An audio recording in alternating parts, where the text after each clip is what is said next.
Alex Damian Smith, POV. Masayang nakikipagkwentuhan si Chantal sa pamilya ko habang nasa living room kami rito sa bahay. Matapos kasi ng dinner date namin, ay naisipan naming pumasyal dito dahil sa request ni Mommy noong nakaraan na dalhin ko rito si Chantal.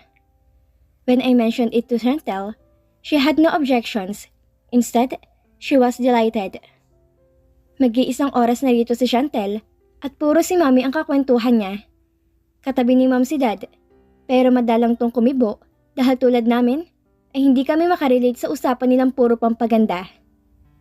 Chantal will be launching a new cosmetics product in the coming months. It's her own business, and I feel quite proud that her name will be featured on the products. She plans to call it Chantal's. Sana next time, mamit din namin si Abby. Natahimik kaming lahat sa biglang sinabi ni Carlex na yon. Magkakatabi sila ni Cyrex at Reyna. Pero tulad ni Daddy, ay madalang silang kumibo simula pa kanina dahil hindi rin sila makarelate sa usapan. Saglit akong binalingan ni Chantal. Halatang nagtataka siya kung bakit alam ni Carlex ang tungkol kay Abby. Ngunit agad din naman niya ako nanginitian bago niya ibalik ang tingin kay Carlex. Hayaan mo, may next time pa, isasama ko siya rito, she said smiling. Ayos! Carlex responded happily, even clapping his hands in excitement. Pero bigla ring sumeryoso ang mukha niya na tila biglang may naalala. Kay Chantal pa rin siya nakatingin when he asked, bakit nga pala hindi alam ng mga taong tungkol sa kapatid mo? In the magazine, I read about the Herald's family. Only you were mentioned as their child. The heiress. Why isn't Abby known to the public? Bakit ngayon niyo pa kailang pairalin ng pagkachismoso niya? Oo nga, Ate Chantal. Reyna agreed. Napatango pa ito. At saka nung engagement party niyo ni Kuya Carlex, hindi malang namin mamit si Abby. Chantal chuckled a bit, but I can feel her body tensing. Ganito kasi yun. Gusto naman taga naming ipakilala sa public si Abby. Kaya lang, siya na mismo ang tumatanggi dahil sobra siyang mahiyain. Hindi siya sanay ma-expand sa maraming tao. Ayaw niya nang nakikipag-socialize simula bata pa siya. Ganun na siya. Sa tuwing lalabas kaming pamilya noon, ayaw niyang sumama. Gusto niya nasa bahay lang siya. May isang pagkakataon namang napapayag namin siya. Pero ang problema, humiwalay siya sa amin hanggang sa nahirapan kaming hanapin siya. We searched for her for 4 hours. We were frantic, especially since she was only 5 years old and couldn't speak. Eventually, we found her at the police station where she had been taken by the person who found her. 5 years old but couldn't speak? Kunot noong tanong ni Daddy. Tumango si Chantal. Yes, Tito. Kung hindi ako nagkakamali, 7 years old si Abby noong nagsalita siya, pero hindi rin maayos. Lagi siyang pautal-utal. Bakit? May sakit ba siya? Usisa ni Cyrex. Chantal's head tilted slightly, as if she were thinking. From what I remember, Mommy said, Abby was diagnosed with epilepsy when she was just 2 years old. She had to take medication until she was 12. At dahil matagal siya nag-take ng gamot, naging mabagal ang brain development niya. She became slow. Natural na magiging slow siya kung 10 taong naluto ang utak niya sa gamot. Komento ni Cyrex. Kay Cyrex na kami ngayon nakatingin, habang kay Chantal siya nakabaling. At yung sinasabi mong she became slow, natural na epekto yun ng gamot. Epilepsy medication impacts the brain due to his medication. Her brain development was significantly restrained, especially since she began treatment at such a young age, just 2 years old. Yung pagiging slow niya, hindi niya yun ginusto o pinili. Parang ganito lang yan. For example, a 10-year-old epileptic patient on maintenance medication wouldn't have the same cognitive abilities as a typical 10-year-old. Their cognitive abilities would resemble those of 4 years old. That's the medication's effect. Tumango si Chantal. Tama. Yun din ang napansin ko kay Abby noon. Noong 8 years old na siya, hindi siya kumikilos ng tama based sa edad niya. Yung isip niya parang pang 3 years old lang. At yun ang isa sa dahilan Kaya nag-decide sina mom at dad na wag i-expose si Abby sa publiko. Dahil natatakot silang may mangyari masama kay Abby dahil nga may pagkaisip bata siya. How was she now? Si Cyrex pa rin. Ang sabi mo 12 years tumigil sa medication niya at 17 na siya ngayon. Ganun pa rin ba ang takbo ng isip niya? Isip bata pa rin? Napabuntong hininga si Chantel. Minsan oo, minsan hindi. Kahit papano naman, mas okay siya ngayon kumpara sa dati. Simula noong nag-stop na siya sa gamot niya, nakitaan na namin siya ng development. Bahagyang yumuko si Cyrex. Ipinatong niya ang forearms niya sa ibabaw ng tuhod habang magkahawak ang mga kamay. You need to expose her to others. Keeping her confined at home won't help. It's crucial for her to socialize with people if you want her to progress. Ideally, she should interact with people around her age so she can observe and learn how a 17-year-old should behave. Ay, saglit na tahimik si Chantal. Hindi ko alam kung papayag si na mom and dad sa ideyang yan. Papayag siguro sila kung tutulungan mo rin ang kapatid mo. Si Cyrex ulit. Ang pinag-aalala lang naman kamo nila ay yung mapahamak si Abby, di ba? Hindi naman siya mapapahamak kung sasamahan mo. Alam kong busy ka, Chantel, pero yung isang araw sa weekend mo, kung ilalaan mo sa kapatid mo para tulungan siya, hindi yun masama. Oo nga, Carlex agreed. Dalhin mo siya rito, ako nang bahala sa kanya. I can be a 17-year-old again for your sister. Natatawang sabi ni Carlex. Napairap naman sa kanya si Reyna. 17? Asa? Para ka nga lang 13 kung mag-isip eh. Mas okay pa niya si Meng na lang ang makabanding niya. At least, hindi sila nagkakalayo ng edad. 1 year age ang gap lang. Chantel, malumanay na tawag ni Mami rito. Pasensya ka na sa mga anak ko ha. Hayaan mo sila. Huwag mo silang pakinggan. Kung ayaw ng parents mo na palabasin si Abby, that's okay. Hindi mo kailangan ma-pressure sa sinabi ni Cyrex, okay? I turned to Chantal and noticed she seemed tense. I took her hand and gently squeezed it to help soothe her. Bumaling siya sa akin at nginitian ko siya. She let out a deep breath bago niya ibinalik ang tingin kay Mommy. Kasunod ang pagngiti niya. It's okay, Tita Caroline. I'll bring Abby here over the weekend when I'm not busy, so you can also get to know her. Oh yeah! Maghahanda na ako ng intermission number ko. Sasayaw ako ng... Tumayo si Carlex at biglang kumanta habang sumasayaw. Napahalagakhak ng tawa si Reyna, pati rin si Mommy. Si Daddy rin ay nagpipigil ng tawa. Parang tanga ka naman, Kuya Carlex. Natatawa pa rin sabi ni Reyna. Mali yung lyrics mo. Mali ba? Bakit? Ano bang tama? Patay mali siyang tanong ni Carlex. Sinulyapan ko si Chantel at bahagya akong napangiti na makita kong okay na siya. Nalibang na siya sa kalokohan ni Carlex. Manang-mana ka taga sa Tito Ryan mo. Naiiling na sabi ni Daddy. Ganyan na ganyan siya nung uminsang hinarana ko noon ng mami niyo. Nagpresenta pa siyang pagigitara at ako ang kakanta. Nung kumakanta na ako, ang kanta ni Moira dinugtungan niya ng kanta ni Julina Magdangal. Oo, Habi, naalala ko yon. Yung lyrics mo. Habang nagkakasiyahan sila sa pagbabalik tanaw sa nakaraan, inilapit naman ni Chantel ang mukha niya sa tenga ko at bumulong na kailangan na raw niyang umuwi. Kaya saglit kong inagaw ang atensyon nila Mami at Daddy para ipagpaalam si Chantel. Pumayag naman sila dahil pasado 9:00 na rin ng gabi.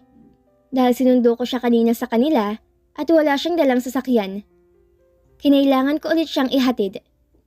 Tahimik kami habang nasa sakyan lang. Hindi siya kumikibo at tila malalim ang iniisip. Ang tanging naririnig ko sa kanya ay ang pagbuntong hininga niya at ang bahagyang pagkulong sa labas dahil madilim ang langit at parang anumang oras ibubuhos na ang ulan. Babe, I gently called out her. Is there a problem? Napabuntong hininga ulit siya. I'm just thinking about Abby's possible reaction when I invite her to go out and visit your place. She probably won't like it. Pero gusto kong pagbigyan ng parents mo para makilala siya. Mukhang okay rin ang idea ni Cyrex for her to go out once in a while. Saglit ko siyang sinulyapan at nakita kong bakas ang mukha niya sa pag-aalala. Kung ayaw talaga niya, wag mo siyang pipilitin. Baka hindi lang kayo magkasundo. Pwede naman si Ma'am Ann na lang ang bumisita sa inyo para makilala nila si Abby. Muli siyang pumuntong hininga at hindi na kumibo pa hanggang sa makarating kami sa mansyon nila. Hindi na sana ako bababa pa para makauwi na dahil mukhang bubuhos ng ulan. Pero sinabihan niya ako na pumasok muna sa loob para makapag-hi man lang sa parents niya dahil hindi ko na ito na-meet kanina nung sunduin ko siya. Nasa company pa kasi sila kanina kaya hindi kami nag-abot. Ang problema, pagpasok namin sa loob ng mansyon nila, habang kaharap ko na ang parents ni Chantel sa living room at nagkakamustahan kami, doon na bumuhos ang malakas na ulan at napansin din ni Chantel mula sa salaming wall nila sa living room. Naku Kalex, ang lakas-lakas ng ulan, madulas ang daan, magpatila ka muna rito. Suhestyon ni Mrs. Harold na agad namang ginugtungan ng asawa niya. Kung hindi agad titilang ulan, you can spend the night here. Wala na rin akong nagawa kundi magstay kina Chantel dahil hanggang ngayon ay hindi pa rin tumitilang ulan. Pasado 10:00 na ng gabi. Yung sasakyan ko'y inutos na lamang ni Mr. Harold sa driver nila na ipasok sa garahe. Nag-chat na rin ako sa DNA buddies na hindi na ako makakauwi ngayong gabi dahil nag-insist ang parents si Chantal na dumito muna ako dahil madulas daw ang daan. Ayaw nila akong payagang umalis. Pumayag naman si Mommy at Daddy. Ang kaso ay inulan ako ng panunokso ni Carlex. Matapos niyang gumawa bigla ng group chat nang kaming 3 lang ni Cyrex ang miyembro. Inaasar na ako ngayong gabi na raw ako magiging isang ganap na tao. Tinanong niya pa kung may dala raw ba akong kondom at pinaalala niya rin na hindi daw to 100% sa epektibo kaya pinag-iingat pa rin ako ng loko. Dahil baka raw lumobo ang tiyan ni Chantel bago ang kasal namin. Akala niya ba katulad niya ako? Cyrex chose not to participate in the teasing. Instead, his contribution was naming our group chat. He cleverly named Indigad, Brainy and Ugly. Carlex, hoy teka, sino yung ugly? May ugly ba sa ating 3? Ewan, basta ako yung Brainy. Matik ako yung good. Mga inutil, kung wala ako, wala rin kayo sa mundo dahil iisang sperm lang tayo. Kung wala kami, mas lalong wala ka. Kaming original na anak ni Ma'am and Dad. Ikaw yung isang humabo lang? Di ka nga raw noon nakita sa ultrasound? Pagala-gala siya noon, naghahanap ng chismis. Kapag ako nag-left sa group chat nito, kawawa kayong dalawa. Sabi ni Carlex, "Good night. Good night and ugly. Good night, ugly." Wala talaga kayong utang na loob. Natatawa kong binaba ang phone ko sa gilid ng kama kung saan ako nakaupo. Na mag-angat ako ng tingin sa pintuan, nagulat pa ako dahil hindi ko inaasahang naroon si Chantal. Nakasandal siya sa doorframe, may bit-bit siyang toiletries, malinis sa towel at damit na pwede kong isuot. Pero nakangiti siya habang pinagmamasdan ako. Kanina ka pa? Nahihiya kong tanong sa kanya. Nakangiti siyang tumango. Ang sarap mo kasing panoorin. Napapangiti ka pa. Sino bang kachat mo? Nasa harap ko na siya ngayon at nakatayo na rin ako. Yung 2 kakambal ko? Nakangiti kong sagot. Kinuha ko sa kanya ang mga bitbit niya. Malinis ang damit, kay Daddy yan, pero hindi pa niya naisusuot, kaya pwede mong gamitin. Okay ka lang ba rito sa guest room? I know, Dad. I'm good here. Ikaw, matulog ka na. Gabi na masyado. Are you sending me away? Don't you want me to stay with you here?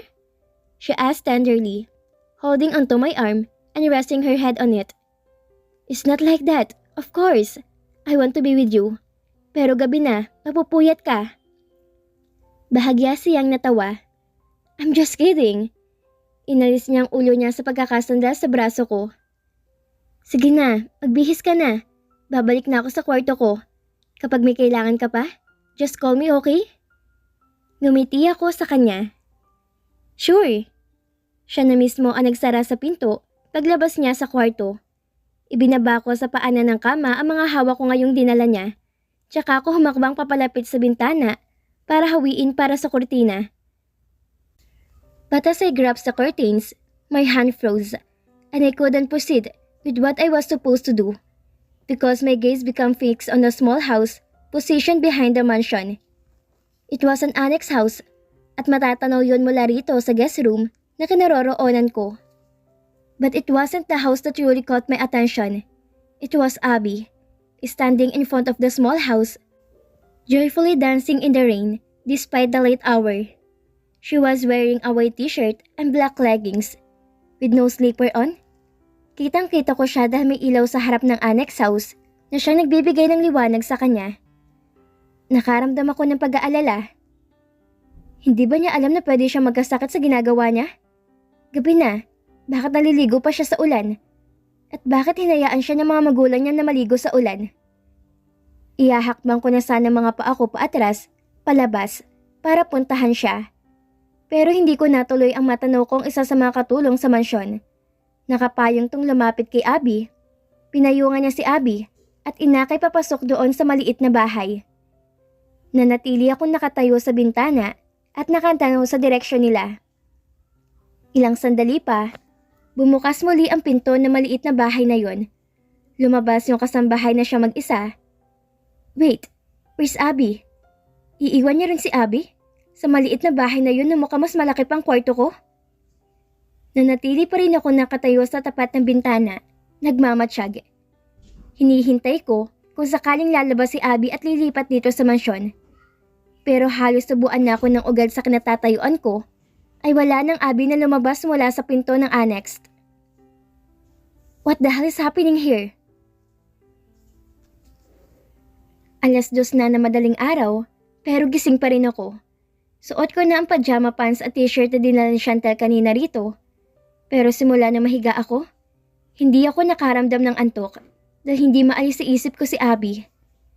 Ilang beses din ako nagpabalik-balik sa tapat ng bintana para silipin ang annex house. Pero hindi ko na taga siya nakitang lumabas doon. I sighed in frustration. Bumangon ako at bumaba sa kama. Suot ang tsinelas na dinala ni Chantel rito kagabi. Ay naisipan kong lumabas sa guest room na kinaroroonan ko. Tahimik na sa mansyon at wala na masyadong nakabukas na ilaw, kaya yung phone ang gamit ko na pangtanglaw para makababa ko sa hagdan. Dahil malalim na ang gabi at tahimik sa loob ng mansyon, nagdesisyon akong lumabas. Imbes na sa main door ako dumaan, sa likurang pintuan ako lumabas, kung saan ko nakitang dumaan kahapon si Chantel para sunduin si Abby. Nang mabuksan ko ang pinto, hindi ako nagdalawang isip na lumabas dahil wala naman ng ulan. Humakbang ako at tinuntun ko ang annex house. Habang papalapit ako roon, mas lalo ko pang nakumpirma na maliit nga lang yon. Kung titingnan, ay mas maluwang pa ang kwarto ko kaysa sa annex house. May puno sa magkabilang gilid na maliit na bahay at sa bandang likuran, may isang bintanang salamin din sa harap ng bahay, katabi ng pinto. Natatakpan ng kurtina ang bintana, pero halatang bukas pa ang ilaw sa loob dahil nagre-reflect pa yun sa kurtina. Noong nakatayo na ako sa harap ng pintuan, kahit kinakabahan dahil hindi ko alam kung anong ginagawa ko rito, sinubukan ko pa rin kumatok. Noong walang sumagot, kumatok ulit ako. Sa pangalawang katok ko, doon ko napansin na gumalaw ang kurtina sa bintana. Nahawi yon ng bahagya at nakita kong sumilip si Abby sa maliit na espasyong hinawi niya. Hi Abby, si Kuya Kalex to, I said nervously. Imbis na pagbuksan niya ako ng pinto, yung bintana yung binuksan niya noong nakilala niya ako. Maayos rin ang pagkakahawi niya sa kurtina, kaya kitang-kita ko na ang mukha niya. Tuyo na ang buhok niya at nakatali yun sa tuktok ng ulo niya. Nakasuot siya sa lumang t-shirt na may butas pa sa ibabaw ng balikat. Ano po yun? She said softly, her face and voice betraying her anxiety as her voice trembled slightly. Pwede mo ba akong papasukin? I don't know why I'm doing this. Umiling siya. Matutulog na po ako eh. Kumunot ang noo ko sa sinabi niya. Matutulog? Saan? Dito? Hindi pa man ako nakakapagsalita ulit nang bigla na niyang hawiin ang kortina para sara. Inilak na rin ang bintana, kasunod ang pagdilim sa loob dahil namatay na ang ilaw. Wala akong nagawa kundi ang bumalik sa mansyon, sa guest room sa okupado ko. Pero paghiga ko, kahit anong pilit ko matulog, hindi talaga ako dinalaw ng antok dahil sa pag-iisip kay Abby. Ang daming tanong sa isip ko na hindi ko masagot. Bakit sa annex natutulog si Abby? Bakit luma ang damit niya? Hindi na katulad ng kay Chantel na puro mga signature brand. Bakit parang walang pakaalam sa kanyang parents niya at hinayaan pa siya maligo sa malakas na ulan kahit oras na ng gabi? Dahil ba taga sa pagiging mahiyain niya, kaya siya mailap sa tao?